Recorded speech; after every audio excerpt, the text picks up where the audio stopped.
Assalamualaikum warahmatullahi wabarakatuh.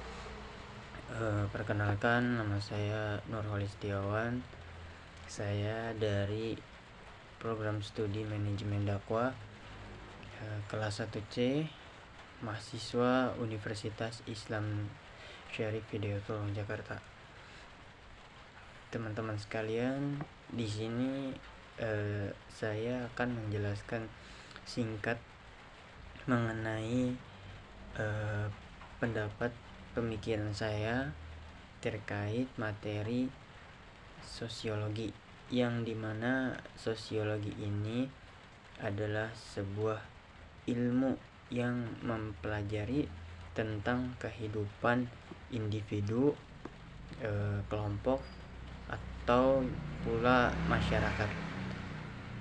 Jadi sosiologi ini berasal dari kata sosius, atau bisa dikatakan sebagai teman atau masyarakat, dan logos yang artinya ilmu, berarti adalah ilmu kemasyarakatan, yang dimana sosiologi ini adalah ilmu yang paling penting dalam kehidupan manusia, yang dimana juga ini bisa dikatakan sebagai ilmu yang mempelajari antara hubungan manusia dengan manusia, terus juga pola perilaku kehidupan sosial, terus juga struktur dan proses sosial dalam masyarakat.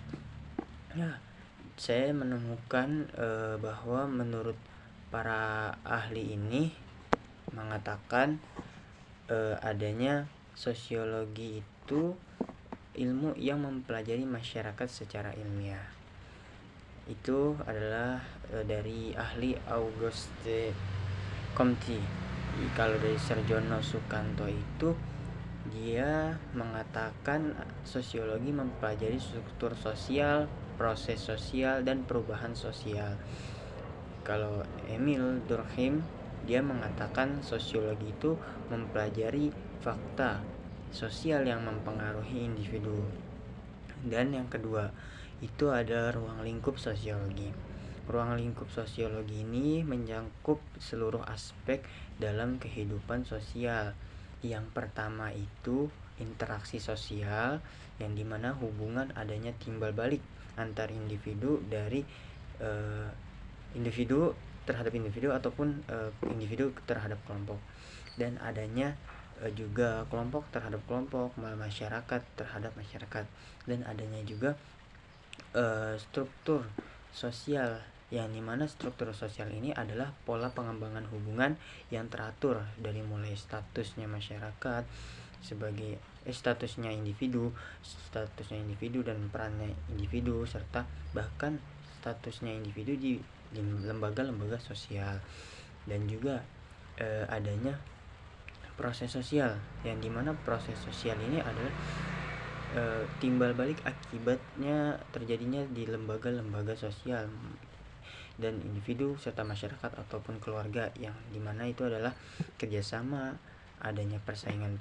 perdagangan juga dibilang ada proses sosial, terus konflik masyarakat, peristiwa dan masyarakat itu juga dikatakan sebagai proses sosial, dan juga akomodasi infrastruktur pembangunan, dan juga adanya perubahan sosial, yang dimana ini perubahan sosial ini ada terjadi akibat perubahan nilai, perubahan norma, perubahan struktur masyarakat, kebudayaan, dan segala macamnya. Itu bisa dikatakan sebagai perubahan sosial. Dan ada pula masalah sosial, yang dimana masalah sosial ini di setiap negara pasti memiliki masalah sosial. Contohnya itu ada kemiskinan, pengangguran, dan kriminalitas, dan lain-lainnya. Itu bisa dikatakan sebagai konflik sosial. Yang ketiga, bidang-bidang sosial. Di sini sosiologi memiliki bidang yang dimana bidang-bidang ini yang sangat kita ketahui lah, istilahnya adanya sosiologi keluarga, yang dimana adanya hubungan erat dalam keluarga dan perannya dalam masyarakat. Ada juga sosiologi pendidikan, yang dimana perannya pendidikan dalam pembentukan perilaku individu, kelompok, atau masyarakat dalam sosial. Dan ada juga sosiologi agama, yang dimana pengaruhnya agama terhadap kehidupan sosial di lingkungan masyarakat. Ada juga sosiologi ekonomi, yang dimana ekonomi itu juga sangat berpengaruh terhadap sosial. Dia juga menentukan bagaimana kehidupan masyarakat itu sejahtera. Nah, jadi juga sistem perdagangan itu termasuk antara hubungannya aktivitas ekonomi dan masyarakat, karena masyarakat itu dikatakan sebagai sosial ya, makhluk sosial. Dan juga ada sosiologi politik, yang dimana politik juga masuk terhadap sosiologi. Adanya bagaimana kekuasaan pemerintah, wewenang pemerintah, dan partisipasinya politik itu pasti dikembangkan sesuai dengan ajaran-ajaran dari ilmu-ilmu sosiologi. Dan ada juga sosiologi hukum, yang dimana hukum juga berpegang teguh terhadap sosiologi, karena dia menyangkut atau mencangkup aspek-aspek dengan norma-norma sosial.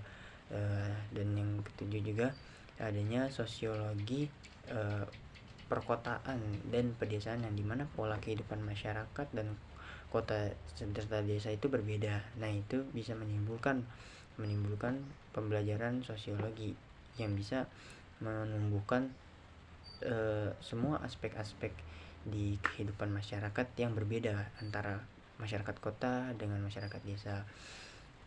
Konsep dasar sosiologi juga terhadap individu. Individu itu adalah manusia, yang dimana dia itu sebagai makhluk sosial atau sekaligus juga makhluk pribadi. Individu itu memiliki kepribadian, memiliki potensi dan kemampuan yang berbeda, dan tidak juga dapat hidup sendiri tanpa orang lain. Maka dari itu sosiologi itu adalah ilmu kemasyarakatan yang membuat individu itu bisa memiliki jiwa sosial yang tinggi. Dan adanya peran individu, dia adalah sebuah pelaku interaksi sosial dan pembentukan dan serta pengubah masyarakat. Dan yang ini ada masyarakat. Ya, masyarakat itu adalah sekelompok manusia yang hidup bersama dalam jangka waktu yang cukup lama, dan serta memiliki sistem nilai norma juga yang sama. Tidak ada bedanya masyarakat. Jadi sama-sama memiliki aturan, kebijakan publik, dan segala macamnya, tidak ada yang berbeda. Ya, ciri-ciri masyarakat itu adalah hidup bersama, memiliki suatu kebudayaan, terdapat aturan-aturan dan norma-norma sosial, yang dimana Pancasila itu juga termasuk ya. Kalau di Indonesia itu norma sosialnya ada di Pancasila. Dan juga terjadi interaksi sosial, mungkin juga adanya konflik sosial. Itu ya, kalau kelompok sosial itu ialah menurut saya adalah kumpulan individu yang memiliki kesadaran bersama dan saling berinteraksi. Jenis-jenis kelompok sosial itu adanya kumpulan individu yang memiliki mungkin ya tujuan atau kesadaran bersama dan saling berinteraksi, yang dimana untuk mencapai suatu tujuan maka dibentuklah kelompok sosial. Ada kelompok sosial primer dan ada juga kelompok sekunder. Kalau primer itu adalah hubungan erat dan akrab, misalnya keluarga, sahabat, atau lainnya yang masih mendekat. Kalau kelompok sekunder itu dua hubungan formal dan tidak akrab. Salah satunya adalah organisasi mungkin yang kita ketahui, organisasi di pendidikan, di sekolah, di tempat kuliah, itu adalah salah satu kelompok sekunder. Baik, itu saja yang bisa saya jelaskan sedikit mengenai tentang sosiologi. Terima kasih. Wassalamualaikum warahmatullahi wabarakatuh.